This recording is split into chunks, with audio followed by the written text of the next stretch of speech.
উফ বাবু, যে গরম পড়ছে, আবার এই গরমের ভিতরে একটু পর পর কারেন্ট জায়গা।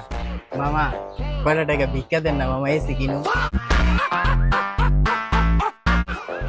কি করলাম মামা, শুনি নাই। মামা এসি কিনুম, এসি।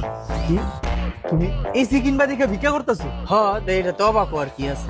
আর যে গরম পড়ছে মামা, একটু পরে পরে জায়গা কারেন্টের ব্যবস্থা করে লাইছে মামা, আইপিএস কিনা লাইছে। অনকে একটা এসি কিনুম মামা, কয়টা টাকা ভিক্ষা দেন। মানুষ সারা বছর কাম করে এসি কিনতে পারে না, আর তুমি ভিক্ষা করে এসি কিনা লাইবা মামা? এই এলাকার ভিক্ষা সমবায় সমিতির প্রেসিডেন্ট আমি। না, আমার বাসায় যদি এসি না থাকে, একটা মানিজ্যতলা টানাটানি না, কয়টা টাকা ভিক্ষা দেন, এসি কিনেই নেই। আমি এক মাস কাম কইরা পরের মাসে ঘর ভাড়া, কারেন্ট বিল, গ্যাস বিল এটি দিয়ে আমার টাকা শেষ, খাওয়ানোর টাকা থাকে না। আর তুমি এসি কিনা লাইবা, এই স্বপ্ন দেখো? ওর বাসায় এসি নাকি? না বাবু। ছি মামা ছি, আপনার বাসায় এসি নাই? আমার